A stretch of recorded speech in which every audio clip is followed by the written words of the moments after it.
Hi everybody, I'm here with Jishnu Guha, or do you default to which pronunciation of your last name do you use? Just because I have never actually thought about it. It's not something that's ever come up in our conversations. Never comes up. I mean, technically, I guess it's Guho, but no. Yeah, no, Guho. I've never. But that just sounds awkward when we're living in Bombay for some reason. And even further, technically, it's Jishnu. It's Jishnu Guho. So Jishnu, that's not too. That's not too mangled if I say Jishnu or Jishnu. Yeah. I mean, I don't mind it, but I never hear it outside of my parents and a few family members. Yeah. That's the same reason why I'm Arnab, and not Arnab usually. But some people are, they go full bong when the.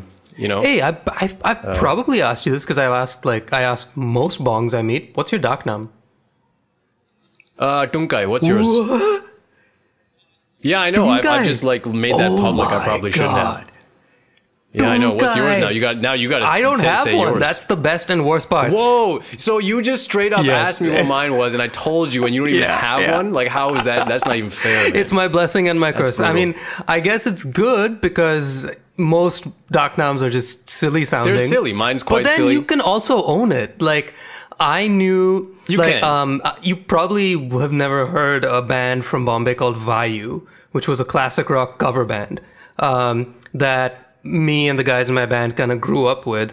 They were like one of the first bands that we really obsessed over. I especially obsessed over because our guitar teacher was in the band. But point is, the singer of that band, his name, his stage name was the number 2 and the word blue. 2 blue. Because his daknam... Oh, I see where this is going. ...is 2 blue because he's from Agartala in Tripura. I have an uncle Tulu. Yeah, me too. I have a Tulu and a Tulu. Everyone does that. But his real name is Tirthankar Poddar. And that wouldn't really fly when he's like, "You want to hear some Deep Purple, motherfuckers?" Yeah. From somebody called Tirthankar Poddar. Yeah. Well, enough people got to refashion their names for the indie rock credibility. Fair play. I mean, you make a few adjustments. We got a few artists in the scene over here who've done some interesting things with their names. Their given names or whatever. I can't think of any off the top of my head, but I feel like there's at least a couple. Nate 08. Yeah. Oh yeah. That's Sanaya Sand Dunes. Who, by the way, Sand Dunes. I literally just 5 minutes before we hit record saw on Instagram that she is putting out her own podcast. Yeah, she has one. I mean, she's had one for a hot minute. Oh, I didn't. I had no idea. I just saw it like 5 minutes ago. Yeah, because Mally did an interview on that, and Nate 08 was on that. Oh, and, I didn't know she. I think that one's properly sponsored by some institution. That would make sense. Would make sense. She's a cool cat. Well, we should talk about you because that's what we're here to do. You are you're a songwriter. That's how I know you. But you're also a filmmaker. You're a pretty excellent guitar player as well. Oh, for sure. And you have a pretty cool origin story as far as I'm concerned. 2 separate kind of origin stories that I found out about when we were working together. And I don't know which one to start with. You told me a cool origin story about just how you started playing guitar. Like something about a classical guitar. There was that origin story, and then there's the other story of how you were studying abroad, and there's all kinds of interesting things that happened to you there that led you to develop the repertoire of songs that you just know, and kind of got you started. So, is there a particular one of those threads you want to run with there? It's your show, man. Whichever one you want. I'm used to telling both.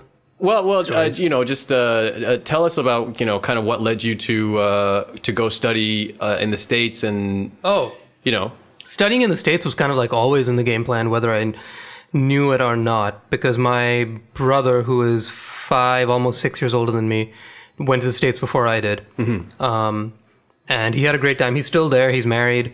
He is on a fast track for getting citizenship, so he's in it for the long haul. And he went in, would have been 2002-ish, I want to say. I would have been about 12. And so my folks kind of gambled with that. They knew that it would be a good idea for him to go. And then pretty much from the moment he was there, they're like, okay, yep, that was the right move. And it was kind of just always a given that I would leave. I mean, not to say that I would necessarily go to the States, but I was going to go somewhere. That was always the game plan. And then I got a scholarship, and then next thing I know, I'm in bumfuck nowhere, Wisconsin, and loving it. And it was great. There was nothing really to it. It was nothing profound. It was just sort of like, I don't know what I want to study. The Indian education system is not really catered for that mindset. So get the fuck out and go figure your shit out somewhere else, basically. And that also, I guess I should mention that it explains the inflection of your speech when you're talking to me. No, that doesn't explain the inflection. That explanation is actually the other origin story, the first one. Yeah. Oh, really? Because when I was 8, when I picked up the guitar, it wasn't in India. It was in Almaty, Kazakhstan, of all places. Oh, right. And that's when the accent got messed up, because my dad worked in corporate marketing, and he had moved between a bunch of different companies all through my childhood. And then one of them randomly, just exactly as randomly as it sounds, was a job that took him to Kazakhstan. I came home one day and he's like, hey, so in about X number of weeks or months, whatever it was, we're going to move. And I was like, okay, again, sure, whatever. Like, we moved from Colaba to Cuff Parade. That wasn't like the biggest move. We moved from Malabar Hill to Colaba, not the biggest move either. And then he's like, yeah, no, this time we're going to Kazakhstan. And I was like, I can't even spell that. I've never heard of it. What the hell are you talking about? I still can't spell it. Kazakhstan, I hope. Yeah, one would hope. I would hope so. Anyway, so next thing I know, I'm in freaking bumfuck nowhere, Kazakhstan. And it was beautiful, but I ended up in a school where my class was about 18 or so kids, give or take, with about 15 nationalities represented. And I was 8 years old. So I came to the table with a proper, like, Bombay accent, but then, you know, a year later, it's mangled into this mush because I'm talking to somebody from the States, from Australia, from Scotland, from Japan, from Turkey, from Syria, from all over the damn place. And when you're that young, your accent is incredibly impressionable. Yeah. And so it got ruined to shit. And then I, obviously, 10 years later, I moved to... I wouldn't say ruined. Ruined, and I mean, it was not incomprehensible, but nobody had a clue where I was from. When I came back to Bombay, and I went back to the Indian education system and went to St. Mary's in Mazgaon, and I met Adil again after a long time, and Aditya, the bass player and drummer in my band. And they were like, what happened? I was like, I don't know. But the funny thing is, at lunch in school, when I was about 10 years old, when I just came back, the kids on the playground would insist that I would referee the basketball games. Right. Even though I don't know the first thing about basketball or particularly care. They were like, no, but he has the accent. He must know things. Let him referee. I was like, okay, cool. Well, the interesting thing about accents, and particularly, when accents are malleable, when we switch, because, when you're speaking to somebody else, you sound a little bit different, and there's no judgment there. In fact, this would be a good time to say, because a lot of people, especially people maybe that don't travel as much or haven't lived in as many different kind of parts of the world. Like, I remember before I moved to Scotland, when I was, I'm from Canada, obviously, and before I moved to Scotland for a while, I had I had told my friends, like, listen, if I come back after a year, with a fake British accent, you can hit me or whatever. And I lived in Scotland for about a year and a half, and I didn't actually come back with a fake Scottish or British accent, but the inflection of my speech changed. And that is because, if you're working somewhere, like I had, a couple of office jobs while I was over there, if you're living in a place and you don't actually pick up some of the inflections of the speech, people don't understand what you're saying. Like, it's different if you're a tourist and you go into it's a survival instinct. It's like a defense mechanism. Yeah, exactly. And so, a lot of times there's this impression that if your accent changes or you have multiple different ways of speaking, that is kind of like, some people make a judgment about that, like either you're kind of inauthentic or whatever it is. Right. But it's not the case, like I have a bunch of different ways of speaking in me. Now it's like, when I'm in India, my accent sounds like it's pretty Canadian, and it is, neutral North American, whatever you want to say. But I've picked up many Indianisms just over the course of my life, but especially, you know, living here for the last 5 years. And when I go back to Canada, my Canadian friends will notice certain Indianisms. Similarly, when I came back from Scotland, the melody of my speech changed, you know, instead of like, you know, do you need a lighter? I would say like, do you need a lighter? You know, so like the pronunciation would be the same, but that like, you know, that's the Brits like to move up. Yeah, exactly. Yeah, it's very musical. Yeah, and it's all the Celtic music. languages are also known to be quite accents, dialects, however you want to say it, are known to be quite melodic as well. Yeah, but they start. I love talking about and thinking about this stuff. I obsess over it almost. My roommate in college, one of my best friends, Tim, he is a linguophile, and I spent many a late night. He was my roommate, so like, you know, we had 2 beds in the same dorm room, and we spent many a late night just sitting there in the dark talking about exactly this. It was nerdy as all hell, and I loved it because he loved dissecting the fact that it's no surprise that the Indian accent is the way it is, because the mother tongue, Sanskrit, and all the languages that come out of that, melodically, musically, whatever you want to call it, function like how the accent sounds, which is very staccato, very hard ending words, hard ending sounds in the words, as opposed to take an American, which is incredibly vowel based round sounds that are big mouthy words. And if you look at an Indian one, you can almost not move your lips while speaking Indian languages, and just move your tongue. You can keep move your head a lot, your of mouth course. almost move your head a lot, obviously, but that's where the inflection comes. And the inflection is just with the head moving, but the inflection isn't in the voice. You know, it's like if he's like, my name is Jishnu, I talk like this, I can do whatever I want, it's all with the tongue, but my mouth is not really moving. But if I was American, it would be really big words, really drawn out. And I love just sort but of, also the picking up on the influence of the British on the Indian English accent, right? You know, like it's a non-rhotic accent, so you know you won't pronounce the R's at the end of words. You know, like you might say "ka" instead of "car." It sounds weird when I say it in the middle of my accent, but I mean, you get what I'm saying. But like, there's no like if you were like say a native North Indian language speaker and you learned English from a North American, there's no reason why you would omit the R sound at the end of the word. But the fact that so many Indians do is a holdover from the British influence. That's my speculation, but it seems to hold up. And you know, there's so many sort of phrases that are I always thought were Indian English phrases, but then when I lived in Britain, I realized, oh, this is from Britain. Like, you know, you're looking very smart, you know, like that type of stuff. Oh, absolutely. I particularly love seeing what Indianisms in English come from Hindi. That's also, or other local languages. Like the or what? I love or what. I love kuch bhi. Yeah. So the equivalent in English of kuch bhi, anything. Yeah. Kuch bhi. I love it. It's just like there's so many words that we say to a non-Indian English speaker are like, you're technically saying English words, but why are you like that? That's not a saying. Yeah. We're like, well, it is a saying where we come from in another language. We just chose to translate it without consciously thinking about it. There are some new ones. Like, for example, you know how we'll ask each other what's the scene. Like, I'm pretty sure if I ask my friends in Canada what's the scene, they're not going to understand. They're going to interpret that quite differently. I would have agreed with you about a year ago.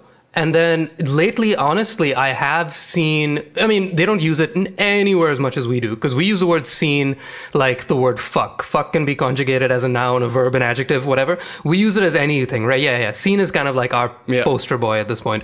But I have seen the word scene coming out of an American tongue a few times. But used in the way that we use it over here? But very, as in like, more often would be like to cause a scene or that there was a scene. The traditional, but it is being used more often than it ever was. Like what's the scene? If I ask you what's your scene, I'm asking you like what are you doing? What are you up to? Right. Yeah. Which is not something that I'm familiar with in North America. You know. Absolutely. But I just found that like people have maybe the word is just in the diaspora a bit more now, and so people are just more conscious of it. Yeah. And so they end up using it, even though, they're not like abusing it like we do, and have now like I suppose people would mutated it. Might be able to infer what I mean if I ask them, hey, what's your scene? Yeah. You know, like exactly. you could probably infer what I mean by it, but it's not a common. I distinctly remember like the day my dad used it the first time, and I was like, whoa! I was like, whoa, okay, all right then. I was like, this is crossed some lines. Accents and dialects and that stuff I find really interesting. There is a really interesting YouTube channel that there's a linguist. I love it. From Britain who kind of dissects the origins of various things in modern English, and he relates them back to Old English. I mean, it's no point going into it too much, but I'll send you a link or something. It's you might enjoy this in very typical Bong fashion. During the lockdown, I'm here with my folks, and for the last 4 weeks, we've had I wouldn't say every day, but like maybe 3 or 4 times a week, we've had a game of Scrabble going. Oh, wow. So God knows how many games we've played, like, because we lucked out. Like, the day, like a few days before the Janta curfew, like, I told my folks, like, hey, let's get a board game, because I think we're going to be in this for a while. And the only one we could settle on was Scrabble, because I'm a nerd. I enjoy a good board game, but they're a bit more intense than what my parents could deal with. So they're like, oh, you want to play like Ludo? And I was like, no, we're going to do something a little more ambitious than that. And so we landed on Scrabble. But so the funny thing is, my mom is an English teacher. She's been an high school English teacher for about almost my whole life, at least 25 years, I think. And my dad, very well read, but he loves pulling out old words that neither of us, me nor my mom, have ever heard of. And he insists that it's a real word. And if you just Google insert word here, it will always autocorrect to a Scrabble word, apparently. And somehow, 99.9% of the time, words he throws in like qua, Q-U-A, are actually words. Wow, I've never even heard that one. That's let me just pull it up there. The official definition. Yeah. Qua is in the capacity of or as being. He's hard to pin down if you get him on entertainment, qua entertainment. So qua means it's a conjunction, in the capacity of or as being. He's hard to pin down if you get him on entertainment, qua entertainment. What? Wow, I'm going to have to marinate on that. Yeah, exactly. And so every day I'm learning like new random words like this. And I was just like, okay, I feel pretty damn bong when I'm playing Scrabble with my parents. Like this. Yeah, we have a tradition and heritage of being intellectuals. Rabindra would be proud. So that makes sense. My mom's here with me in a lockdown, and I mean mostly we've just been I've been trying to change her media habits and move her away from the like 9 p.m. domestic news, like certainly all of the crazy domestic news of which we. Do you have a TV? No. She has a TV back in Calcutta, but so she's what? Savvy, right? But is she savvy? Well, yeah, I'm getting her there. I mean, she used to have an iPad. That iPad stopped working, so I bought her a new one. Okay. And just trying to expose her to some of the other YouTubes. Is she savvy with the YouTubes and stuff over here? The other stuff that's out there that maybe is not represented in a lot of these 9 p.m. sensationalist programs that we may or may not be familiar with. Cool. So that was a fun tangent. So when you went abroad, you went to Wisconsin. Yeah. You didn't know what you were going to study at first, and I mean, ish. And am I incorrect in saying that at some point you did contemplate studying music or something like that? Oh yeah, exactly. That's the ish. So I went to a liberal arts school. If people that don't know, liberal arts schools are almost literally tailor-made for that mindset of somebody that doesn't quite know what they want to do and just needs to sort of figure out how to enjoy learning in general, at which point then you choose to maybe do a postgrad, and then you'll really love the thing that you properly delve into in a postgrad degree. I didn't do postgrad, but the one thing that I did have an inkling for, because I'd been playing, by the time I went to college, I'd been playing for about 10 years, give or take. And I knew that I wanted to keep making music and keep playing music. So I figured, all right, let me go to a music conservatory. And then I saw how intense those things were. And I was like, okay, I'm not that certain about it. But the good thing with liberal arts is that they allow you to juggle. And so the good thing with Beloit, which is the school I went to, Beloit College in Beloit, Wisconsin, was that they give you 2 years to figure that out. So you have 2 years to like play the field and try a bunch of different things before you declare a major. And so what ended up happening was I show up on campus with a guitar, and sort of that's pretty much the only thing that I had any inclination of. I was an open book as far as anything else was concerned. And so I took a music class. I aced it because it was like the fundamentals class. And so I was doing like homework a month in advance because I was just getting bored. Yeah. Because it was all stuff I already knew. And so obviously, as you'd imagine, the teacher was very impressed. And she's like, oh, this is great. I can't wait for you to come to the next class next semester where you'll actually be challenged and we can do this really well. And so she was very into it. And obviously, I was excited. But then the second semester, the minute, I want to say like within the first 2 days, I was very put off because what happened was we walk into class, it's like 10 people. So you can get a lot of good, close personal attention from the professor. So I was really excited. But then the first thing he does is he puts down a piece of sheet music. I want to say it was like Chopin. I could be wrong. But he puts down a piece of sheet music. And then we spend the next hour for two classes over that 1 week just talking about the sheet music. No music was played. Nobody heard any music. We just dissected the arithmetic in front of us. And I was like, this is the exact opposite of what I want. And so I dropped it because you're allowed to drop it within the first week without any repercussion. But now, rinse and repeat, that cycle continued for the next 2 years. So I aced the fundamentals class, flying colors, right? And then music theory 1 on a scale of music theory 1 through 4 before you declare a major. I took music theory 1 3 times over 3 semesters, and the exact same thing happened every time. Where in which I was just like, I love playing. Like I was still writing music. I was a bedroom musician, but still actively writing and loving it.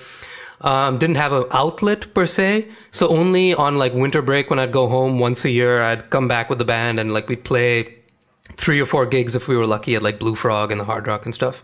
And that would just be like my fuel for the next year, basically. Wow. But that's when filmmaking happened. I found another creative outlet that was still storytelling and still allowing me to say things I wanted to say, yada, yada, blah, blah, blah. But every semester I told myself, am I being stupid? There's a freaking free, there's a bought and paid for music program at my doorstep right now. I should do it. So every start of every semester I went in being like, all right, okay, Susan, I'm going to do it. She's like, you sure? I was like, yep, this is it. And then an hour later, I was like, yeah, no, see you later. Bye. Every time. And then I dropped out. I didn't go beyond the very, very intro level of music theory. And then I've just been self-taught ever since. Yeah, I did the first year of first year music theory in university, and I really wanted to major in music. When I finished high school, I really wanted to major in music. And then as I kind of went through that first year, I wasn't in music school. I hadn't auditioned, but I was doing the theory courses because I actually found the theory really interesting. And a lot of my arranging sort of abilities come from that, more so from the AP music class that I took in high school with my very, very good music teacher, Mr. Howlett. But after my first year of university, I realized like none of the people I like look up to in the music industry, likewise, had kind of gone to school for it, and I was like, making hip hop beats and like doing all this kind of stuff, and it was like, wow, I don't think I'm gonna get.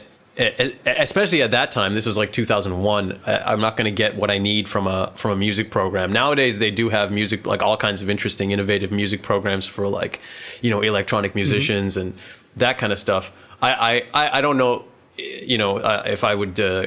I can't establish the counterfactual of what would happen if those things existed it existed in a way that I was aware of them, at least when I was that age. Right. But yeah, similar for me. And actually for me, studying mathematics was a blessing because in order to study mathematics, I had to study so much, which basically meant that I had to listen to so much music while I was studying. And that's the thing, like when you're working on music, you don't get to listen to other music. And a big a big reason why I feel like I have any chops as a producer is because I've listened to so much different types of music, so many different kinds of music, and you know, studying 8 hours of math, trying to solve math proofs, and various, you know, other types of problems, economics, whatever. It was just a great excuse to listen to at least, you know, eight CDs a day, 8 albums per day. And anyway, you know, in my university years, my CD collection ballooned to a very large number. Yeah, that was huge for me at the time, especially when I went to England. When I was in England, I didn't have the best social circles. I was very, very introvert. I mean, I am an introvert, but I was at peak introvert at the time for those 2 years. And that's just because I met nobody. I met literally one person that I had any connection with on a musical level, which, as you know me, that's a huge aspect of my life. If I don't have somebody I can talk to about music, I would feel very left out or incomplete in some way. And so I spent a lot of time in those 2 years reading a lot, and I'm not a big reader, so I read, strangely enough, which I loved. And I just sat and listened to a whole lot of music, and I watched like maybe 100 different music documentaries and did my dissertation on the same thing. And was just sort of 2 years in near solitude, reading, listening, and watching music-related things. Nothing but music-related things. We all have to go through that intense period of just absorbing. Yeah, I was very hermit-like in that. There are a lot of people who, like, you know, go into the creative line and they go. I mean, the practical aspect is really important too, but then the absorbing of material doesn't occur, and then people are kind of surprised or scratching their heads when they are unable to come up with something or pull from something. And it's like, you know, you have to do that. So are you allowed to, or do you feel comfortable with talking about how you ended up in England from Wisconsin? Because that's an interesting story, I think. So in 2010, it would have been early 2010, my junior year, I was pretty much at the peak of my college career. I was loving it. I was doing very, very well all around in general. Like classes were going pretty great. My extracurricular stuff was incredible. I had an insanely packed schedule at all times and loving everything that I was doing. And just on a whim, one of the dumbest things I've ever done in my life, just on a whim of just being lazy and being distracted by like a million other more fun things that were happening at the time that were non-academic related. It's the end of the year and it's time for like one of our final papers in this particular class that I didn't care for. The one class that I really actively disliked, and I actively disliked the professor as well at the time. And I ended up plagiarizing just on without any significant preemptive thought to it, just very literally while looking at one research paper in which you have to just sort of read it and then regurgitate what they said in your own words. It ended up being like, okay, Control-C, Control-V, and then I'll get to it later. And then I just never got to it later. It's as blink of an eye as that. That's a good name for a project. I just hold the thought, Control-C, Control-V, and I'll get to it later. Let's figure out a way to make that into a project. Anyway, sorry, continue. Let's stew on that. But yeah, that's how silly and, you know, I wouldn't say innocent, but almost innocent it was. And next thing I know, the next day or whatever it was, I get called in and my world is turned upside down because I'm getting expelled for plagiarism. And thank heavens that I had a really, really, really tight friend circle who rallied behind me and helped me work the academic judicial system at the college. And we were able to fight the case and bring it down to a 2-year suspension, which is why I ended up in England and why I was in England for only 2 years. I had the option. So this is at the end of the semester, right? So this would have been about April, just as the year was ending. And then just as the year closes out, I have to leave with like literally 2 weeks notice, fly back to India, spend the summer at home, trying to figure out my next move. And then immediately I was like, okay, well, I have to stay in academia. Otherwise I'm not going to finish. There's no way I can leave academia for 2 years and then come back to it. I'm not wired that way. So I had to go back to school. I didn't want to go back to another school in the States because I would just feel weird. I couldn't do a school in India because the education system is just so different. I'm 3 years into a 4-year program, finished 3 years into a 4-year program. So there's no way I could just come into like fucking Xavier's or JM like that. That would just make no sense. Yeah, it is quite different. So my folks actually, like, well, you could do it. Yeah, like there's nothing at all similar to it. So my folks and I were like, well, England is a viable option because those programs are 3 years long. If I finish 2 years in England, I'll then have the decision whether or not I want to finish my course in England or go back and finish the last year in the States.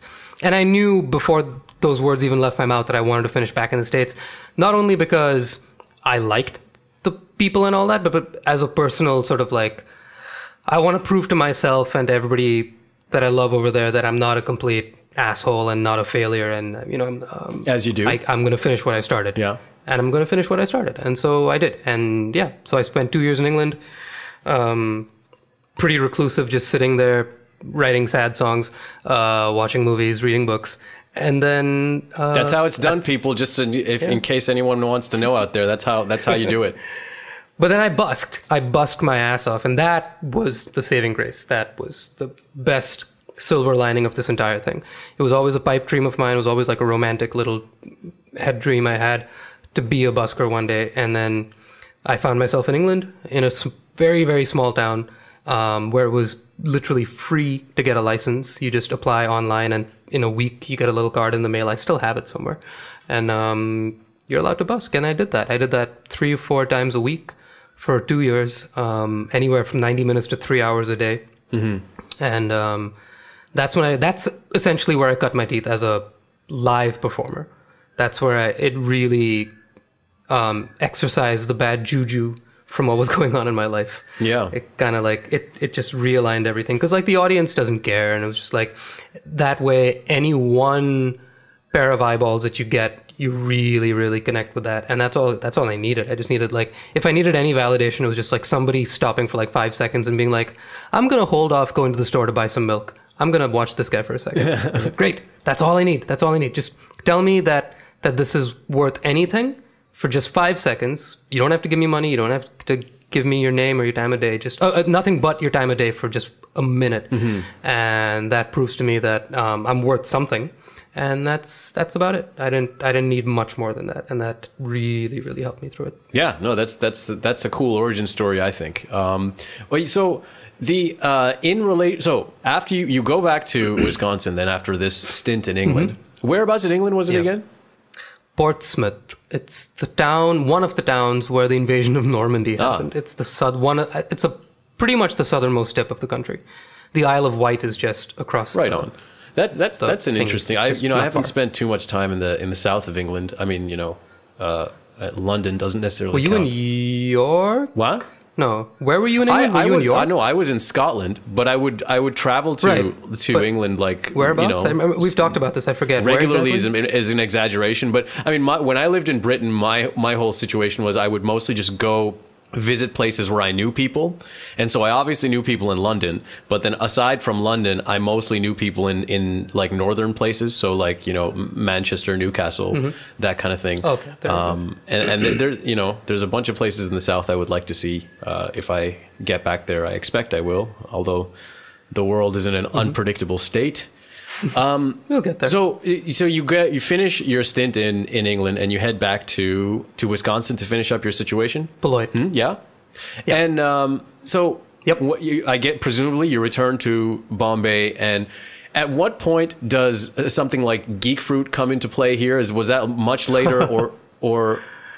Oh, that's a good question. When did it? I should know this because we celebrated our anniversary just a few months ago. It would have been. You should have paid attention in with that arithmetic. Yeah. Yeah. I can tell you how many episodes we've done. I can't tell you how many years it's been. It was. It would have been approximately a year and change after I came back. Right. Which is basically when I met Tejas. So him and I met serendipitously at a bar, and one of us, he says that I name dropped something Star Warsy. And his antenna went up, and next thing I can remember really was that the Star Wars Force Awakens Episode 7 trailer came out.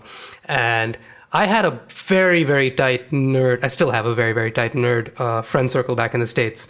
Not at all, at the time, not at all in Bombay. All my friends in Bombay at the time in 2015-ish, this would have been 2015. All my friends at the time were filmmakers and musicians. Right.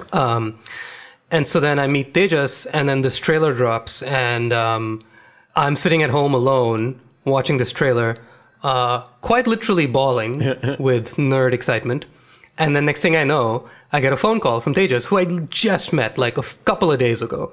All I knew about the guy was that Adil is playing with him. Adil is playing bass in this guy Tejas' band, and he tells me he's a cool guy and it's a lot of fun. He is a cool guy. That's all. I don't think I might not have even heard the music at the time because he was still recording the first EP, I believe. So I get a phone call from this dude at like 11 o'clock at night, and I was like, why is he calling? And then he is hammered at a bar, at a party or something like that. So he drunk dialed you. Oh, he drunk dialed me. Yeah. And he's like, dude, did you see it? I was like, yes. Yes, I did. Oh my God. And the next thing we know, it's a few weeks later. And then, if you know Tejas, like anybody that doesn't know him, he's a ball of energy that cannot be stopped no matter what. And so, it was very, very quick. He met up with me a few days after the fact and was like, dude, I have a million ideas, which is what he says every day of his life. That's true. Because he does. He's full of ideas. Because he does. He does have a million ideas at any given point. And one of them was Geek Fruit. And I said, sure. Because it started very small. It started just like this. It started only as a podcast. And the point was just to harbor a community, which we were lacking. Because what we're talking about is a multi-billion-dollar industry where a single movie on its own can make $1 billion. And there are several of those movies. And so there are clearly billions of fans as well out there in the world. Also, in a country of 1.3 billion, there are at least several millions of fans over here. Yeah. But we have no place to find them. And it's a brilliant idea. And I mean, how far it's come, to date, in terms of we're sitting here in 2020 in the midst of this COVID-19 malarkey. And that podcast and I mean, that brand has come so far and has become such a amazing production. Oh, cheers. Thank you. I have no idea what the first episodes were like. It was obviously before my time. And by before my time, I mean, I wasn't living here at the time. I'm older than you guys. But, so I didn't mean to cut you off, but just quickly, before you continue what you were saying, just explain, you were getting around to it anyway, but just explain what it is in a more concise fashion. So it's, the tagline is a community, a nerd podcast to, damn it, I should know this. It's on the freaking website. We're looking to unite estranged nerds. Yeah. Across India, ... later the world. In the beginning, like, was it you and Tejas? Was it with the other? Me, other Tejas, folks? and Dinkar. Yeah. Yeah. So me, Tejas, and Dinkar. Three of us. There were five of us technically to begin with. With two other friends of ours who didn't make it beyond just a couple of months. Like there, like with most enterprises, with most startups and companies, there's a teething period. Yeah. And then I think once things started getting real, that's when we were like, okay, it was only the three of us that really wanted to work at it. So that's what stuck. And now we've expanded to, we have another girl who works with us as well. She works remotely. She's in the Northeast. She was in Scotland, actually, ironically, in college. But then we have a couple of people that have helped us along the way. But anyway, point is, it's mainly the three of us, plus a couple of others. And it started as a podcast. We are north of 300 episodes at the moment. We've been doing this for at least 4 or 5 years. 2 episodes a week for the last year and change. Now, because of COVID-19, it's only 1 a week because we're recording from home and trying to make it work however we can. But we've expanded to doing live events. Our main flagship events would be our May the 4th Star Wars celebration, We have our Halloween party, which is amazing. Have you been to those? No, I was going to go this year, but then when there was an ultimatum put on the you have to have a costume, it's like there's a funny story here, right? Stage of so talking. I remember this. You asked me and I was like, no, you don't have to. Then you asked him and he said, no, you fucking have to. And then you listened to him. I was like, damn it, you should have listened to me. if you force me to dress up for Halloween and I can't think of something good, then I'm just like, I'd rather you be there than not be there. But then there's this thing, like more than one, and I'm not saying I'm not expressing support or disagreement with this particular opinion or position, and I have no idea how disrespectful or respectful it is to the subject of it, but there is more than one person that has suggested that I resemble Ankur Tiwari. Right. Yes. Yeah. Now again, I'm agnostic to this, but this is on more than one occasion, separate people, unrelated. I concur. Yeah. So I thought it would be really fun. I couldn't think of a costume, and I'm also a big fan of like the low effort, high impact costume. Same. So I was like, okay, if I just like show up with like a guitar strapped like across my back, then I can just tell people that I'm Ankur Tiwari. That's my Halloween costume, and I was gonna do this. Yeah. I thought this is great. It's exactly what you want. It's a low impact, low effort, high impact costume. I kind of checked with, like, I don't know Ankur Tiwari personally. I've never met him. I have a lot of respect for his work, but I just checked with the sort of the mutual friends that, like, is this something that, you know, if he found out, would he be like offended? And people were like, no, that's a funny thing. Like, you should do it. Exactly. So I was going to show up, and then ultimately, the reason I didn't show up didn't have to do with the costume. It was two things. It was when the Halloween party was going on, I think I was just in a little bit of a depressed state. Now, like, that on its own wouldn't have prevented me, maybe, because like there are times when you're feeling low and you just like force yourself to go to a party and it's like fun and like, hey, you know, it's actually good for you. But the other thing was, like, I guess probably combined with the fact that I was maybe feeling a little low at the time, was like I was trying to think of like who is going to be at this party, and my normal expectation when I go out, you know, in the city to any social event, like I'm expecting to run into like all my peeps from you know, the scene, from the music scene, and all, you know, all the people you would expect that are our mutual friends, right? And the more I thought about it and realized that this is like a Geek Fruit event, I realized that it's probably going to be full of a bunch of people I actually don't know. And I may, if I'm already not feel like, I can sometimes be very extroverted, and other times I'm just like, listen, I don't know if I can really be social right now. Yeah. And I was just like, okay, if there's going to be a bunch of people that I actually don't know, and on top of that, if the vibe is more of this, like, you know, to use your own term, it's like this geek-oriented ecosystem, I'm going to struggle to, like, you know, have conversations and stuff like that. If I was probably in a little bit of a better mental state, I think I probably could have pulled it off. But ultimately, I think that was the deciding factor. I think it could have also been, because I was working, I'm still working on Mali's record. But, you know, when you have a record to work on, you know, there's also like, hey, I could just stay home and do this editing or do, you know. So it was probably those three things combined that prevented me from turning up. But it would have been funny, you know, any opportunity, again, to do a low effort, high impact costume is generally, I am a proponent of such things. Well, if you're around in October. So, but that's unrelated, and we don't need to really hear about me. The Halloween party is a flagship event. Do you have some other flagship events, though? No, like we have a bunch. We have a couple. No, not a bunch. We have a couple. Yeah. There was some like show where you guys did a bunch of theme songs. Yeah, that was it. That was the one. So that was a Halloween show. So the first Halloween party we played, it was Disney themed. So we played songs from the classic Disney movies, which was hilarious. Because, like, to your point of you wouldn't know people, yeah-ish, but I mean, the band, which was, I think, like a 7-piece band, all people that you know the pretty band well. I wouldn't know, like, Karun, the first time it was JJ on drums. So Dinkar, Tejas, me on bass and 2 guitars, and then Malika, Arifa, Mali, Rohan, Rajdaksha. Those are all peeps. Yeah, those are all peeps. And then the second time it was Karun instead of JJ, so there you go. And then and in the crowd is like, it's a mix of like our friends who happen to be musicians, and some of our friends are musicians that are nerds in hiding, because I probably like I didn't exist, make a very good call on that, I guess. Yeah, no, it's fine. No need to worry about it. But so yeah, the first year we did a Disney themed one. The second year we did TV show theme songs. That was hilarious. So that's way more my speed. Exactly. So that's we're trying to think a little bit wider for that event, because that is something that's more. I mean, people are always down for some sort of a Halloween party. It doesn't necessarily need a theme. Halloween is a theme. Yep. So if we are going to put another theme on top of it, I guess we tried our best this time to sort of open that up even more. So we had songs like That 70s Show and Baywatch and The Office and Ninja Turtles, SWAT Cats, a whole bunch. Anyway, see, it's interesting. Like I don't often identify. Like I mean, I guess you call me a nerd. I mean, I like to read a lot. I read about history and politics and philosophy and science and those types of things.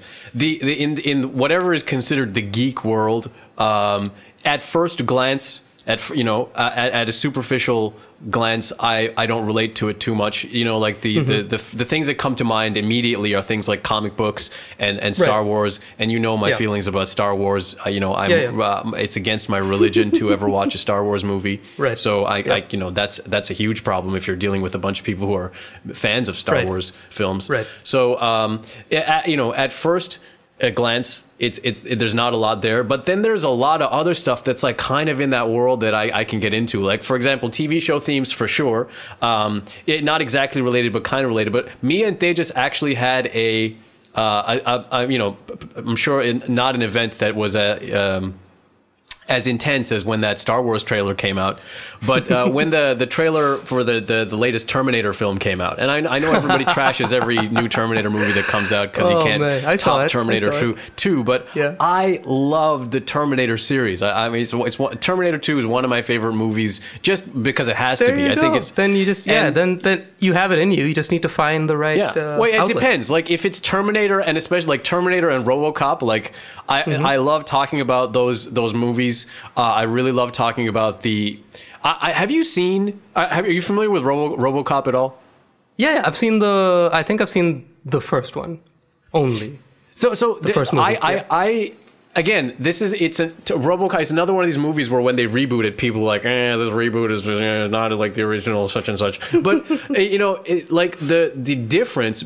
Like if you take RoboCop 1 and then you take the RoboCop reboot that they made, it is fascinating to dissect the differences in those movies and how they navigated just like what has changed in terms of like what we know about science and just like the politics of the world, right? Like, because the thing with those RoboCop films is that they would be interspersed with news, like clips from the news and these like, hilarious TV ads that they'd make and stuff. And so it's interesting to see how they like reimagined those things in the context of the new RoboCop movie, and even the whole thing about artificial intelligence. Like, I mean, I could go on for a while about this, like for example, in the RoboCop, what the theme is that you have OCP, this like large corporation that's taking over the police force, privatizing the police force. And so like, as a kid, I never understood the commentary about, say, privatization of public industries or whatever. There's that whole undercurrent that's going on. That's in the both movies. But in the first movie, the CEO of OCP is this old white dude, but in the new one, it's Michael Keaton. He's this young, hip, sort of Steve Jobs type CEO. He's like, and then the geopolitical situation, it kind of shifts. They try to work in like conflicts in the Middle East and use that, like whole idea of like surveillance military to justify, hey, it's like working so well for us over there in Iran, so like let's bring like these artificial intelligence police forces into our cities. It'll just make us safer. There's that angle, but one of the most fascinating angles in the new RoboCop versus the old one was how they dealt with the idea of Alex Murphy, the guy trapped in the robot. Like in the first RoboCop, Alex Murphy gets killed or nearly killed, and then they like make him into a robot, and he wakes up as a robot, and he doesn't know that he's Alex Murphy. In the first RoboCop, he wakes up and he's RoboCop. And throughout the course of the movie, like, because he still has his brain inside of, you know, the machine, slowly over the course of the movie, he comes to realize, like, hey, I'm Alex Murphy, and he starts referring to himself only by the end of the movie as Murphy, and he starts responding to that. And so you have this progression from a machine coming to terms with its past as a and its memories, and it's being, you know, the robot, the machine, is being traumatized by these vestiges of memories from his human life. I have two recommendations for you. Have you seen Bicentennial Man? I haven't. 1996, maybe, something like that, give or take. Robin Williams, a beautiful film. Chris Columbus, one of his best, I think. Very underplayed.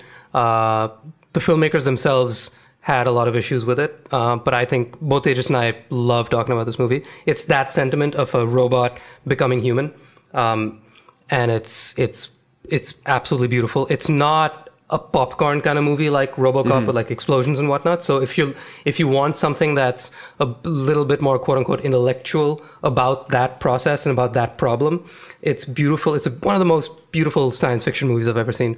Another one I cannot recommend enough. I recommend the Marvel Cinematic Universe to everybody and their mom, because it's so many movies that I am certain now there are 24 movies, I think. I think within those movies, within the 24 odd movies that they have, there's at least one movie that everybody will love. Oh yeah, every now and then I get to see one of those movies, you know, somebody invites me to a midnight movie, and it's usually a Marvel movie, and it's you should have you seen the Captain America movies? No. So there are 3 Captain America movies that I think you can watch in isolation. You don't have to see any other Marvel movies to follow too much about it. You lose a couple of gags here and there, but that's not imperative to the plot. In particular, Captain America 2, The Winter Soldier is a movie I think that most people will include in their top 5 Marvel movies. I think unanimously. It's absolutely beautiful. And it's about the similar problem of like Captain America being literally the poster boy for everything good and wholesome about American ideals and freedom and standing up for the little guy and all that good stuff. But then in part 2, The Winter Soldier, it's about him realizing that, oh, everything isn't all peachy keen, because Captain America 1 takes place in World War II or World War 1, I'm forgetting. World War II, yes. And the movie ends with him getting frozen in ice. And so Captain America 2 is him as a man out of time in present day, figuring out, oh, geopolitical systems are a lot more complicated than Nazis bad, everybody else good. Life is rarely that black and white. And that's why, spoiler alert, that's why the Avengers are such an appealing thing, because it's like not just big brother government. These are like free thinking individuals. And then Captain America 3 is one of my favorite movies of all time, because it's about the Avengers fighting amongst themselves. I've seen that one, I think. The question is, from a geopolitical perspective of what you were talking about, it's these 24 odd or about a dozen odd superheroes who have more power than God. Some of them literally are gods. And then the governments of the world saying, hey, we're the UN. You guys are cool and all. Thank you so much for saving our ass, you know, a million times over. But we need to put some rules and regulations on you, because the day that you decide to take matters into your own hands and we disagree with it, what are we going to do? And so it's half the Avengers saying, yeah, that makes sense. So Tony Stark, who's the futurist, who's the money behind the Avengers, is all for like, yeah, let's put regulations on and let's put this thing in a contract and signed, and let's have General so-and-so be the overseer. And then Captain America, who should be also for, yeah, let's sign up for the American way and the American contract with the world. He actually says, screw it, I'm going to go rogue and go underground. And that's when the Avengers fight amongst themselves, because says... That's very interesting, actually. I was not aware that there was that level of depth in that narrative. It'll destroy you. If you choose to invest in the Marvel Cinematic Universe, I guarantee you, man, it's going to destroy you. Because it's got the perfect balance of popcorn with like one of the most beautiful story arcs ever, especially the ones that are directed by the Russo brothers, which are the Captain America movies. So the guys that made Infinity War and Endgame... explains why it has so much appeal. Yeah, dude, the 2 biggest movies in the Marvel Cinematic Universe, Infinity War and Endgame, were directed by the same guys that directed the Captain America movies. So technically, the Captain America movies are at the center of the cinematic universe. It's between Captain America and Tony Stark. Yeah, the Iron Man movies started it. Yeah. So that's why everybody loves Iron Man, and as do I. But it's Cap's story. The first movie is Captain America, the First Avenger. So he really grounds the plot of the movies. And Tony Stark sort of moves the plot, so to speak. Cap holds it down as like, look, I know we're going in this direction, but I want to make sure that we're doing it for the right reasons. Yeah. Tony Stark's story is we're moving forward no matter what. And I will not let some idealism slow me down because I'm a futurist and I want to make sure that we fight right now so that we can stop fighting in the future. And Cap is all about, I want to make sure we're fighting for the right reasons. Yeah. So it's two of the most beautiful agendas at a head, and then eventually Infinity War and Endgame is a nearly 6-hour-long 2-movie saga where the Avengers face the biggest godlike threat, who, if I assume you haven't seen the movies, but the minute Infinity War came out, there was a big joke campaign online for like, Thanos would make a pretty good president because he has a point. He's one of the best villains ever written. He just has one of the best arguments ever. Anyway, that's enough of my That's spiel. really interesting. I on the flip side, I should just tie up the thing I was saying about the 2 RoboCop movies. Sounds weird after, but no, go on. It's important because the first RoboCop movie, like I was saying, it was like he starts off as a robot and then he realizes that he's a human being or something like that, or like he used to at least. But in the new RoboCop movie, because of our understanding of neuroscience or AI or whatever, however it's come forward, he wakes up after his accident and he still thinks he's a human being. And it's only like throughout the movie, the course of the movie, he realizes that he's actually like a robot. Yeah. That it's just like it's backwards. Bicentennial Man. Yeah. I wanted to. Robin Williams. Yeah. I'm gonna check that out. That was a fun tangent. We should. So Geek Fruit, that's a thing. And so with regards to Geek Fruit, you are a guy that's on the program, but do you do some stuff behind the scenes for them as well? Yeah, I mean it is an equal share between the 3 of us. We're all 3 founding members of it. And we just each play to our strengths. I mean, Tejas is the talker. That's no secret to anybody. And so he's usually I'd say he's the... You're pretty good at talking yourself, you know what I'm saying? Well, when I'm in the room with him, I know better than to interrupt. Yeah. So he, I guess, ostensibly functions as like our main salesman. He's just really good at just, like I said, both coming up with ideas and selling them. Dinkar and I are more inclined towards filmmaking and that kind of stuff. So we have a YouTube channel and we've done a bunch of different video shows. We have 2 seasons of a show called The Nerdatorium, which is like a 10 to 15 minute version of the podcast. It's a similar thing of 2 of us just shooting the shit, much like this, about this kind of stuff that we just talked about. So you can check that out on YouTube. It's called the Nerdatorium. We're in the middle of filming our 3rd season right now, actually. We're trying to do this remotely by our powers combined because we all have cameras at home. So I'm sitting, actually, as we speak, editing the next batch of episodes for that. But then, when it comes to the gigs, like we've played Comic-Con twice now, maybe 3 times. Twice we've played Comic-Con. We were going to play Comic-Con in Delhi in March, but then COVID happened. And that's when all 3 of us go. And then we play like a half-an-hour version of our Halloween set, which is always great. We took over the Sold Store, which is one of the big t-shirt companies.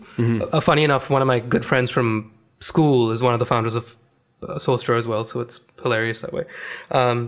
But we took over their Instagram a few days ago and we hosted like a 3-hour Bat Fan Forever event where we basically rehashed a live event that we did at the end of last year, which was celebrating 80 years of Batman. Batman's been around for 80 years. And so we had an event where we did a really hilarious script table read. So we took scenes from The Dark Knight. I remember hearing about this. We condensed it to like just the essential scenes, and we got a cast of like 8 or 9 of us. And Tejas, Mali, and Arifa sat in the quote-unquote pit. This was at the Cuckoo Club, and they sat in the pit, and they did an incredible job of remaking the score, the Hans Zimmer score, on a guitar and like a sample pad and a keyboard. Oh, wow. And then 8 of us just read the script and did voices, and it was stupid and goofy and fun. And so we basically, and then we did a quiz called the Na Bat Quiz. And we did that on the Soul Star Instagram Live to engage with their audience, because we were going to do an event that we were so excited for. We were in talks with them to host an event at the end of April leading up to the release of the new Black Widow movie, which is the newest Marvel movie slated to come out.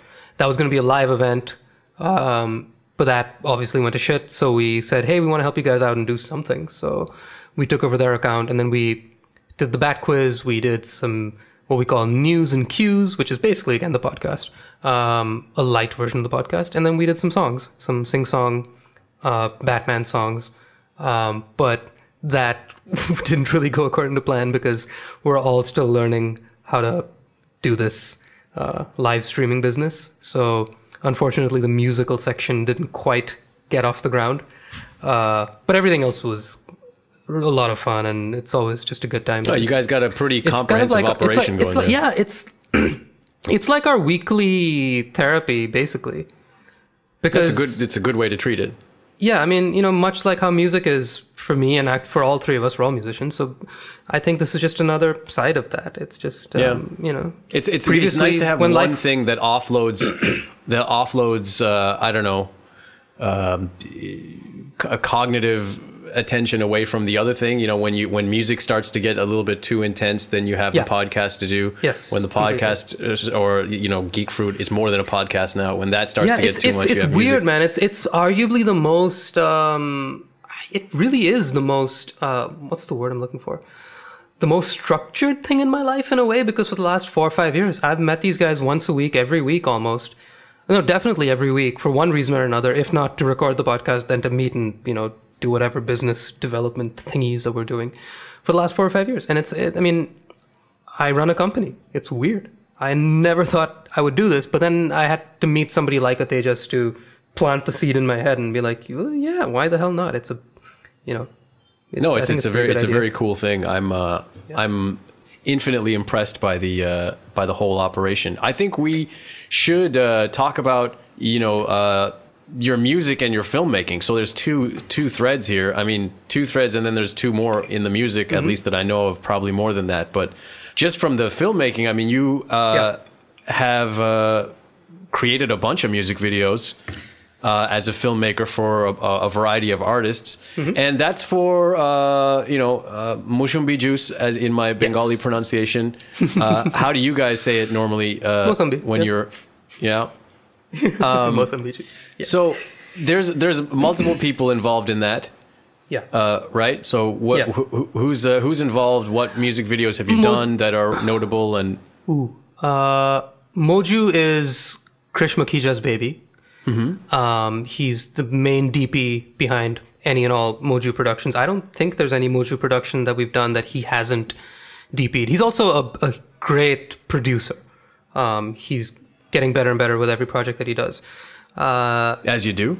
As you do. And yeah, he's incredible. He's absolutely brilliant at everything he does. My room is actually now like a mini shrine, because I have about 9 or 10 photos that he's taken on film when he was living in Estonia and Portugal when he went to film school a few years ago. If you've seen my Nowhere to Go music video,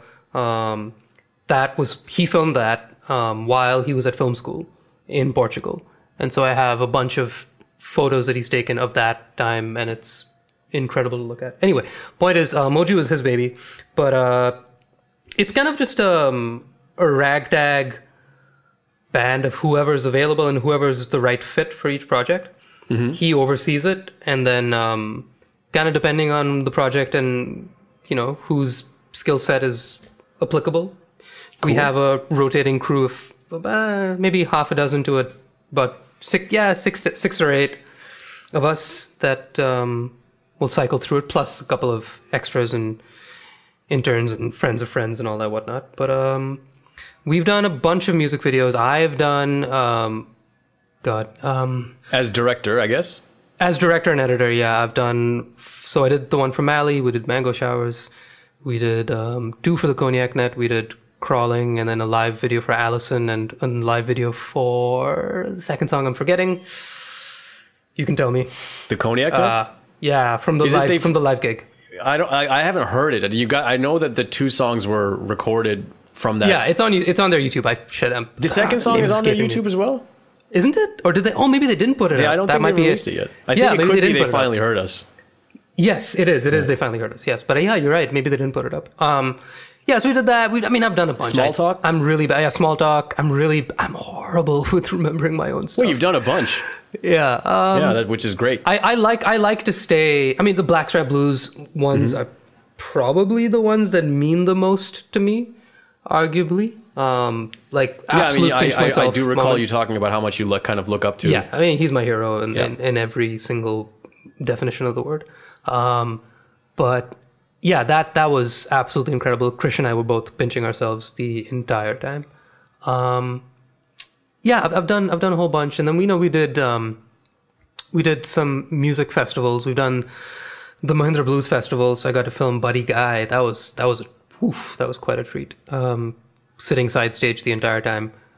Because I was directing it, I got to choose where I could be, and so I picked like one of the shittiest angles. But I was like, "But this is the best place to be," because I was in the. It's like I don't care if the film suffers. Yeah, I was like, "Screw this! I don't give a shit." Yeah, honestly, because it was one of those videos where like there were so many cameras at the thing. I was like, "It'll be fine." Yeah, like, they're not going to miss me. Somebody else is fine. Yeah, there were like 15 angles on this thing. I was like, "It's fine." Plus, I don't know if they actually released that video. Because MBF has a weird thing about their like DVD releases. Anyway, that's politics that I'm not savvy to. But point is, I got to do that entire gig sitting right next to the his guitar tech. Mm-hmm. And fun little story is that apparently this is a thing. I was honestly a little disappointed by this. I've never been like the most avid fan of Buddy Guy, but I revere him because he is who he is. But he shows up on stage just like a minute before he's supposed to go on, and he is like bloodshot in the eyes because he is piss drunk, and he has his manager like holding his hand, guiding him up the stairs, not only because he's really old, but because he is piss fucking drunk. He got that polka dot guitar too, right? Yes, polka dot guitar, polka dot shirt, everything. His brand game is on point. But his setup, right? So you'll love this. His setup is nothing. It is literally guitar, cable, amp, go. And his guitar tech does sound check for him, and he's like just literally the equivalent of like turn it up to 11, cool, yep, I got it. And then it's like preset stuff, nothing to it. He has all of like 3, maybe 4 guitars. Mm-hmm. They're all Strats except for this one, which is like a sitar kind of guitar. It's pretty cool. He used it on the song Skin Deep. And all that the guitar tech has, because it's just 3 or 4 guitars, is the 3 or 4 guitars tuned, ready to go. They're all in standard tuning, so nothing fancy there. And he has a bottle of Remy and Martin. So this is genuinely his job. This is what we're trying to get to in our careers. So Buddy is at the mic, right? His band are as tight as anybody can be, but they're incredibly like stoic. They're not a very lively band, right? But they're incredible. And let's face it, all eyes are on Buddy, so they're doing their job. So fair play to them. So they're doing their thing. The guitar tech is only going to the amp, which is at the back of the stage, right? Which has a music stand on it, which is holding like a dozen picks and an always filled cup of his Remy and Martin. And so between songs or in between solos, when he's like, "Chupa-dupa-dupa-doo, all right, go take a keyboard solo," that's when he stops playing. He goes to the back of the stage, goes to the amp, has a swig or a big gulp, to be more precise, goes back to the mic. In the interim, the guitar tech will go to the whatever the differential stand, is in the cup, fill it up. Yeah. Yes, and then run back. And then maybe between songs he'll change the guitar. But really he's his bartender. It's more about the alcohol. I love that it's Remy Martin of all things. That's hilarious to me. Yeah. Wow, so okay, there's that. Also there's your music, and so there's there's your own music, which, I feel like we should just tell people to go check it out. Short Round. Is there an interesting origin behind the name Short Round? You don't know this? We haven't talked about this? This is very surprising. We must have. It's escaping me, so maybe... I'd be stunned if you... Have you not asked me this before? This is I'm normally not interviewing you. I assume... I mean, it's fine. I'll tell you. But that's weird. Okay. Yes, the name comes from a nickname that was given to me when I was in college. Part of the thing that was incredibly distracting to me back in 2010 that was keeping me from academia and more responsible adult things was my fraternity. So I was in a fraternity called Phi Kappa Psi, and I absolutely... You have told me about your fraternity. Yeah, and I absolutely love it. It's one of the most important things in my life. It means the world to me. My best friends are from the fraternity, and I keep in touch with them all the time. And everybody in the frat gets given a nickname. And how you get given the nickname is probably one of, if not the most fratty thing about us. Because you have to keep in mind, now, the minute I say I'm in a frat, obviously everybody's like antennas go up and like red flags get signaled. They're like, oh, he's probably your bro. You know me. Yeah, I mean, Jishnu is the least fratty guy you'll ever meet. Yeah. I mean, yeah. But here's the thing. I was the fucking president. So I was in charge of 60-odd headstrong 20-year-old frat bros. So you have to imagine what kind of a gang this would have been if they chose to elect me. So the rest of them were bros? No. That's the thing. They were not. It's a frat of nerds. About your fraternity experience in the past, you have given the sort of caveat or amendment or whatever, or addendum or whatever it is, that like it's a fraternity, but it's at a liberal arts college. Exactly. Yeah. I mean, there was the frat. The Sigma Chi's were basically the entire football team. And they were what you expect. But then we were the antithesis to that. In fact, one of the alumni from my fraternity, like in the 90s, formed what is still a very successful functioning organization on campus called the Beloit Science Fiction and Fantasy Association, which is essentially Geek Fruit. One of the guys in my frat broke off to form the Geek Fruit of my college. And so my point is, the way that I got my nickname was the same way everybody gets their nickname, which is right before you get initiated, all the active members, minus the new guys, all sit together one afternoon on a Sunday, one evening on a Sunday, get hammered, and just yell stupid nickname ideas at each other. And basically, it's a shouting match based on like, hey, so I met this... Okay, so we have a list of 12 odd guys. All right, so let's start with Arnab. He's alphabetically first. Okay, so who can give me a good nickname for Arnab? And then one guy will be like, hey, man, the other night, he was really stupid. He did this really dumb thing, and I want to call him Poops McGee. And then we just all will vote based on how drunk and how amusing the name is. And so they landed on Short Round because they didn't have a good enough nickname for me that was appropriate to me as something that I didn't, like who I am as a person or whatever. They were just like, I went through a hat phase. I should also tell you, my freshman year, I was a hat guy. And so they're like, oh yeah, he's the Indian guy that wears the hat, right? Like that Short Round kid from Indiana Jones. And then somebody's like, that guy's Vietnamese. And they're like, oh, that's racist. Let's do it. That's racist. That's so stupid. Ah. Done. And that was it. And then I show up and they're like, your name's Short Round. And I was like, I haven't seen that movie. So I had to go watch the movie. But sure. But that's it. It means absolutely nothing. It's just a name. It's cool. Yeah. With monikers, it's better when they don't really mean much. Sure.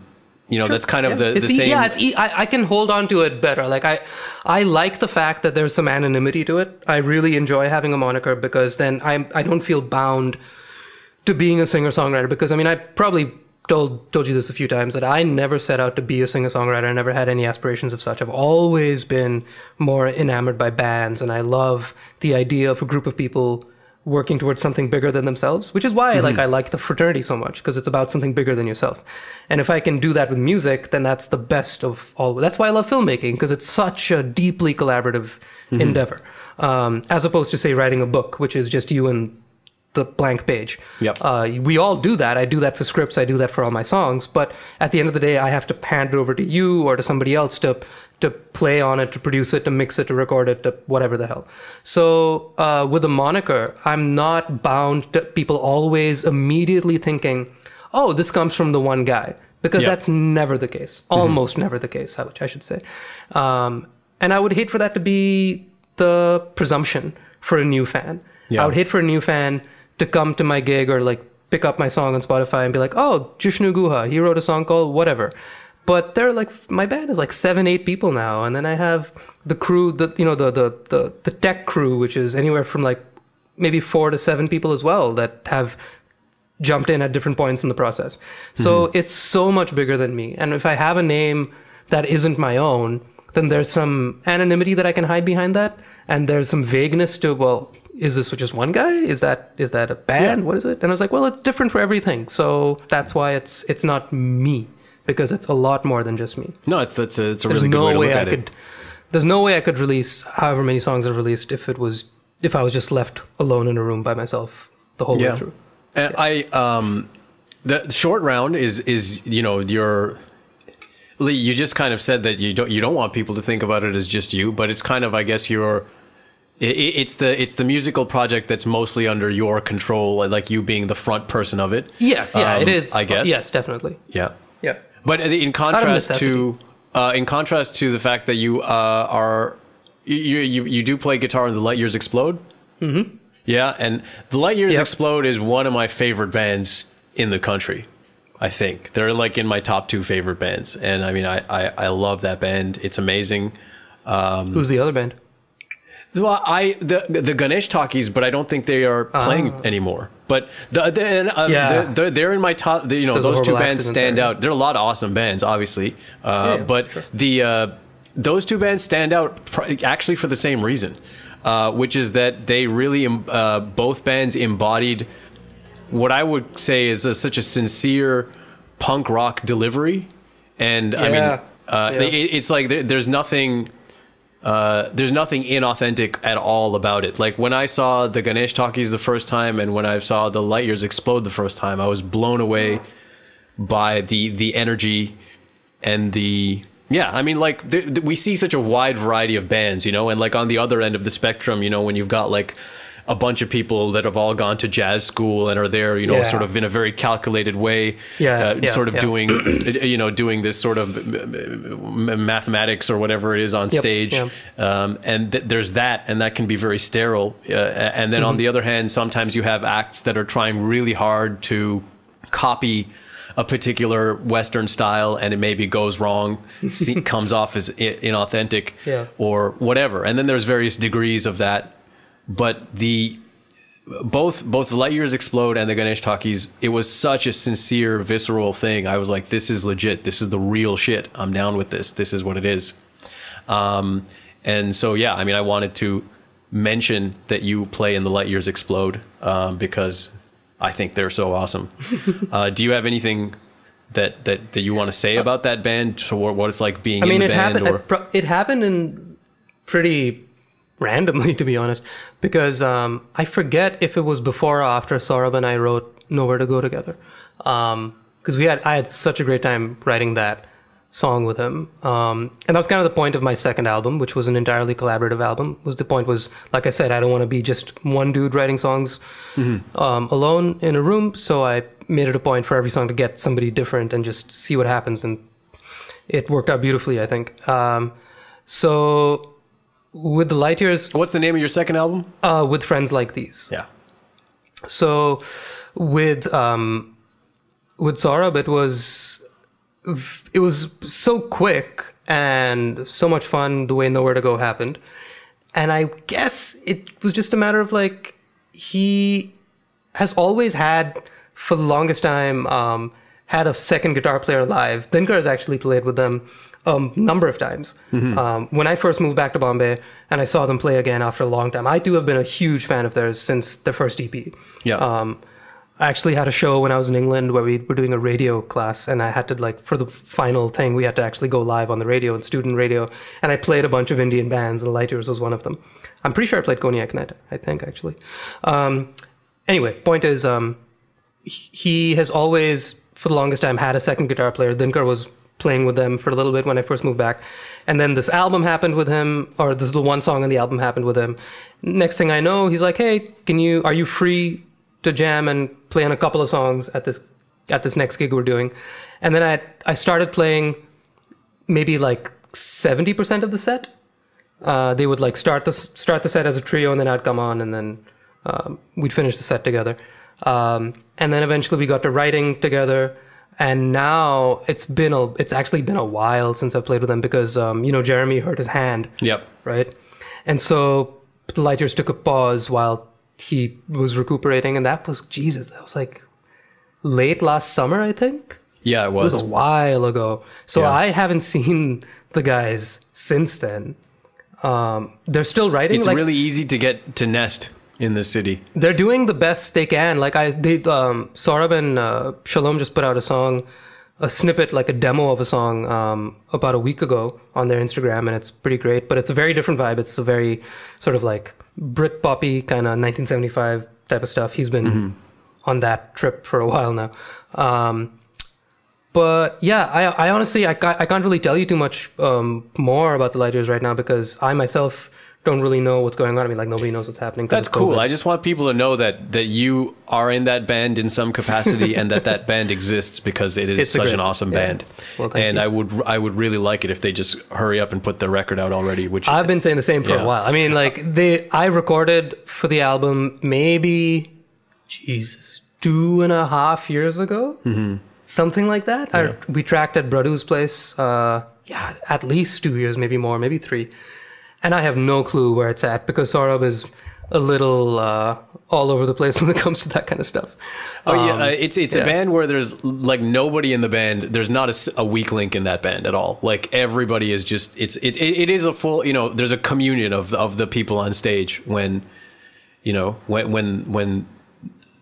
performance is happening. And I mean, I don't want to dwell on this topic for too long, but it's such an awesome band, and cheers. And I don't know when things are going to get back to normal and shows and stuff are going to happen again, but any opportunity to see the Light Years explode should be taken. I'm gonna get back on Saurabh's ass because now that we're all cooped up, it's time to do nothing but mix that damn album and put it out. Yeah. Finally getting around to your music. So you've got how many records have you put out, and what are you working on now?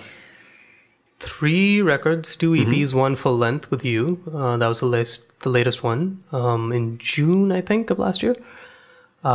Favorite Strangers, and I am sitting on about maybe 6 or 7 new songs. One of them is basically done. The second one is like 95% of the way there. That has horns on it. That's a new one for me now. Cool. That's pretty exciting. Ramon from the Fanculos. I basically end up doing music videos for people, and then I invariably end up working with them in a musical capacity. That's how it works. That's how community works, man. So I have 1.5 songs in the wings ready to release pretty much at the drop of a hat. They just have to be mastered pretty much. But considering that I just put an album out less than a year ago, I mean, I'm in no rush to release anything. But the good thing about COVID is now that the city is quiet during the day, it's really sped up my writing process. So I'm able to just get on that train like nobody's business and just keep churning stuff out. So that's good. The hard part, though, obviously, to nobody's surprise, will be the actual recording bit of it. So I'm constantly demoing stuff and sending stuff out to Keshav Dhar is producing this next batch of songs. And I say batch because I'm not committing to anything. Like I'm not saying I'm putting out an album or an EP or singles. I have no idea. I'm just, at the moment, my mindset is record, write and record and write and record. And then when I wake up one morning and it feels like the right day to put something out, I'll put something out. That's basically it's a good approach. That's kind of what I do with my solo material, or what I had been doing for some time. Yeah, like your beat tapes, exactly. So Keshav is producing it, this next batch, whatever the batch is, and it's such a great time. Keshav Dhar of Sky Harbor fame, who is also an excellent producer in his own right, and also you filmed their documentary. Yes, and actually filmed it. Which is another thing. Yes, exactly. I filmed a documentary for Sky Harbor. Me and Krish, that was a Moju thing again. I really love working with different combinations of people. It's turning into a thing now because the first 2 albums were with Zain Calcutta-wala, who engineered and produced them. And then Zain helped engineer a little bit on the album with you, even though Jason was there for the majority of it. And now Zain helped did he? Yeah, he helped a little bit on one or two of these new ones, but it's mainly Keshav's baby. And I think that I like the fact that, you know, like when I came to you, it's because I was familiar with Cognac and Roundelay, and I really liked that energy of sound. And then with Zane, I like the fact that he was in a very similar space as me career-wise when we worked together, because he's my age, and I knew him from a few years prior to us working together. And he had also gone overseas. He went to England to study music production and stuff. And so we just happened to land back in Bombay at the same time. And he was like, I'm looking to do things. And I was like, yeah, I'm looking to do things too. Let's do a thing. And so we kind of just learned as we went. And the first album, I think, sounds to me and him, I think we'll both agree, I'd like to think, I don't want to speak on his behalf, but I'd like to think we'd both agree that it sounds like a first album for both of us. Like as a writer, it sounds like a first album. And for him, I think as a producer, it sounds like a first album, as it should be. So I'm not ashamed if I definitely, when I go back and hear it, I cringe a little bit at some things, but I'm not ashamed of it. I'm just like, I cringe because I know I'm so much better now, but I'm okay with it sounding like how I sounded back then. And now with Keshav, you know, he's primarily a prog metal gent guy. Like, what the hell am I doing with my folksy Americana kind of music? He's versatile as well. Like, he's produced a variety of artists. And he loves that. He absolutely loves, he seems to really enjoy the chaos of sort of think on your feet and make this work. If you are as good as people say he is, and a lot of people revere him, as do I, it's like, well, if you're as good as you are, then you'll be able to make this work even though it's not technically in your wheelhouse, and make it a part of your wheelhouse, expand your wheelhouse. So it's just a really fun creative process, really. And I'm just in it for the creative process and for the love of making it. I'm very bad at and have a strong disliking for the game of selling my music. Oh yeah, which is why I'm very slow at it. I think I'm gonna be more. I think I'm gonna feel a lot better about promoting this podcast and telling people to listen to this podcast than I am about getting people to listen to my music.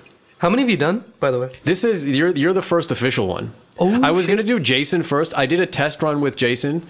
It was a worst case audio scenario test. So like if for example, because of COVID, you've got a mic at your house, I've got a mic at my house, I'm going to get you to send me your audio. But like if I want to interview somebody who doesn't have a mic, it's like what can I do if I want to plug in my phone into my audio interface? Can I get the audio from that? Like it was an experiment basically. But I'm going to interview Jason properly, for sure. I don't know what sequence I'm going to release them in, and maybe I need to edit this section out. Does this have a name, by the way? What did you say the name was? Mispronunciation Nation. All right, then. Because, I don't know what. Sure. Like, why not?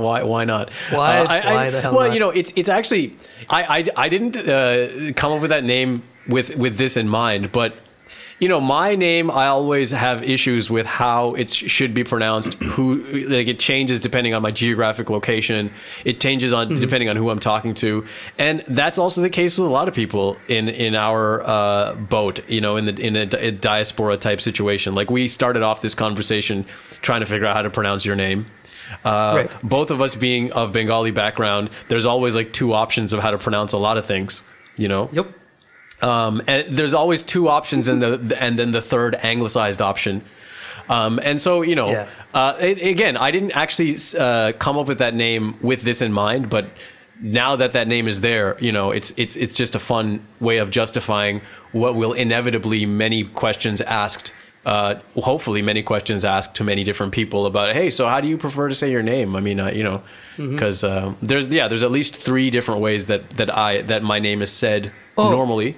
How do white people say your name? Because I've lucked out. So you said it earlier. You said it like a white person earlier, which was, and I mean, you can say white person, but I guess non-Indian is a better way to say it. But anybody who's non-Indian, I sound like a non-Indian. Yeah, exactly. Yeah. In the context of this conversation, you sound like a non-Indian. I think if you're speaking with Aditya or Adil, you would not sound like. Yes. But non-Indians will say Arnab, which sounds to me horrible. But the problem is, like, I have to say that when I'm in Canada.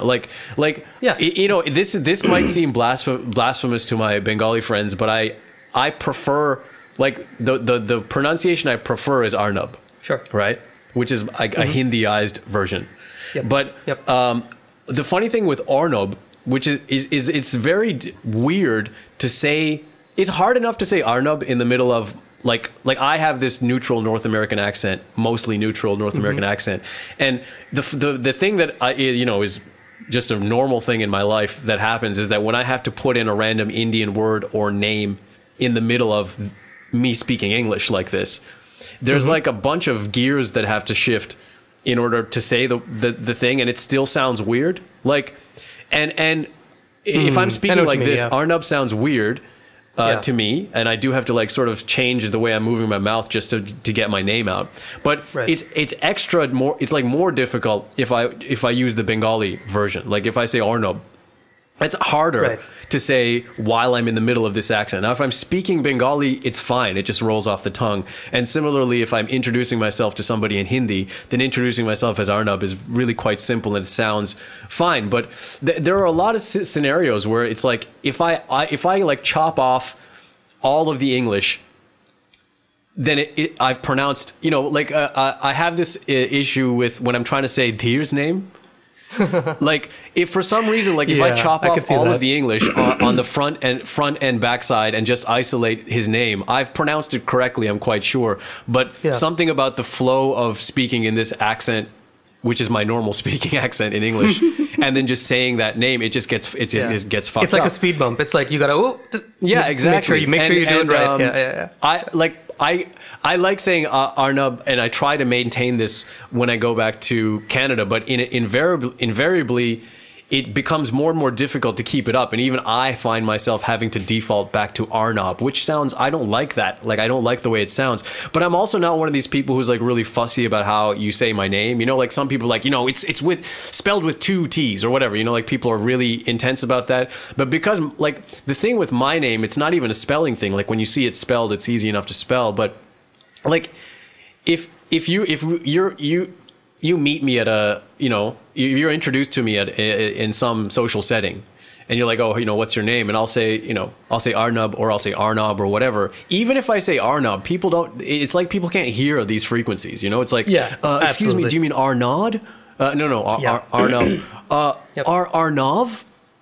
No. So it's with a B. Arnold. Is it Arnold? Like it takes like, and this is like a daily thing in my life. And so that's actually why I'm not fussy about how people pronounce my name, because it's like, it's such a pain in the ass just trying to get people to say it. It's funny. Like it's such a short name, but because of the way the consonant and the vowel and whatever it is, it's a total scene. I lucked out somehow. I've been spoiled my whole life because, nobody has really ever mispronounced my name except for this one guy in the States for whatever reason. And I chose not to correct him because it was amusing, because he was the one guy who actually called me Jishnu, which is my Bong pronunciation. So it's technically not wrong. Yeah. But like when I went to the States and I was in college, like pretty much every semester, at the start of every semester with every new class, they'd be taking attendance and be like, all right, Bill, Matt, Tim, Bob, Bill, somebody want to tell me how to say this name? And then I'd raise my hand and be like, yeah, that's me. And I'd tell them every time, I'd be like, just say it. And every time they would say it hesitantly, but they would get it exactly right, because it's deceptively simple. It's phonetic and it's straightforward. So I've never had to consciously think about how I say my name or how other people say my name. Even though when you read my name, it's like, ooh, that's scary. Like, what the fuck is that? That's a common thing growing up in Canada. It's like, you're in school and then the teacher does the roll call. It's like, how do you, and they really want to get it right. And you're like, no, I really want to get this right. It's like, no, just call me Dave. I don't care. Like, it's fine. Like, my first job I ever had at Tim Hortons in Canada, the assistant manager God bless her heart, Tina. I don't know. She's definitely not listening. But God bless her heart. She just refused to even try to say my name. And like a lot of people would interpret this as racist, but as a Newfoundlander, like I just thought this was sweet, but she just didn't even try to even pronounce my name and just decided to start calling me Jacob. And also decided to not let me know that she was going to start calling me Jacob. So, I was my like first week on the job, and she's just like, Jacob. Jacob. Great. Jacob. And obviously I'm not responding because I have not even been notified that this is my name. Oh my God. and then I look around like, Tina, are you talking to me? Like, yeah, Jacob. I can't say your name, but I just say you're gonna be Jacob from now on. I'm like, okay, that's cool. I'm down with it. Like, that's really, because like a lot of people might interpret that as, whatever, like whatever negative way you want to interpret it. But to me, it was sweet because it's like it was like her way of kind of looking at me as a Newfoundlander, and it was similarly in Scotland. Like when I was working in Scotland, one of the contractors that I was working with over there used to call me Hamish, and it was just like my honorary Scottish name. And I was like, yeah, I'm cool with that. I'm down with it. When I lived with, I stayed with a family in Croatia for a week, and there was a huge language barrier. And so we, the first day we were introducing ourselves, and I'm like, oh, my name is Arnab, and they were like, what? And I'm like, Arnab, and they're like, and they were kind of confused. And so then I was like, just call me Chris. And then they looked at me like, oh, Colombo. And so for the whole week that I stayed with them, my name was Colombo. And like I find that kind of stuff like really hilarious, and it's not serious. It's people and for the people that are really kind of offended by that kind of thing on my behalf, people like that's just insensitive, and they could at least try. Those people can't say my name correctly either, so like fuck off. You know what it is? Like it's like no. Like they should really try to say your name properly. Like like it's Arnab, right? And I'm like no, that's incorrect. Somebody being offended on your behalf when you're not offended is like one of the most dumbass it's like things. Get out of my office. Yeah, just like please find a life, find another problem to deal with. Like Oh, okay. So I we've covered a lot of we've been speaking for over an hour and a half. We've covered a lot of stuff. We've covered your origin story and Geek Fruit, and we've talked about your music. Is there anything you'd like to kind of add before we give some people some social media links? I guess I've been on a little spree lately of doing these covers on my Instagram, just out of a necessity of venting a little bit. Short, just underscore round. Short underscore round. Yeah, 3 underscores. That's on Instagram, by the way. That's on my Instagram. Yeah. And I mean, like I said, I don't know when I'm going to release the new material, but there will be a couple of videos that'll be coming out. Mally, I believe, has a new single that she'll be putting out soon. I've finished editing that video for that. Do you know when the album is out? No, I mean, we're still working on it. You're still finishing that? Okay, yeah. But she has a single that I did a little lyric video for her that'll be coming out soonly. Wish I could tell you better than that. It's like mid-April right now, so I mean, it's late April, so I assume within a few weeks from now. But we got that. We have a lot of stuff happening with Geek Fruit. There's going to be some new Nerdatorium videos that'll be coming out on the YouTube channel any day now. If people just type in Geek Fruit into Instagram search, they'll just find it. It's at Geek Fruit HQ. At Geek Fruit HQ on Instagram and on all the usual social suspects. But yeah, look us up on YouTube and you'll find the Nerdatorium there. There's also obviously the podcast, which is ongoing, 300 plus episodes. So if you're a new listener, then there's way too much out there for you to catch up on. So have at it. But yeah, I mean, at the moment, I'm mainly just trying with these covers that I'm doing for Instagram. It's mainly because I miss playing with people. By being an introvert, I'm actually okay with being at home all day. I can deal with that. That's kind of what we do anyway, right? It's the playing with people. Like I'm on freaking video calls like this for 4 or 5 hours a day, every day. Yeah. So I'm talking quite a bit and conversing with people and catching up with old friends and staying connected pretty well. But the big thing that's ailing me right now is just getting in a room and playing with people. Because the one project that I forgot to mention that I do a lot is I've been filming videos for May for the Made in India podcast. That's a big one. About 2 years now. And the best thing about that, really quick about that. Yeah, the best thing about that, Made in India, if you haven't heard it, that's another amazing podcast out there. Just at Made in India everywhere. That, I think, has made one of the biggest impacts on my life in the recent past, more so than I was aware of pre-COVID.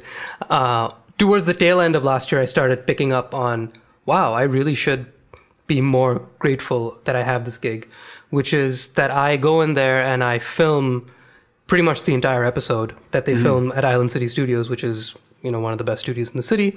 And I really hope that they make it through COVID okay and all intact.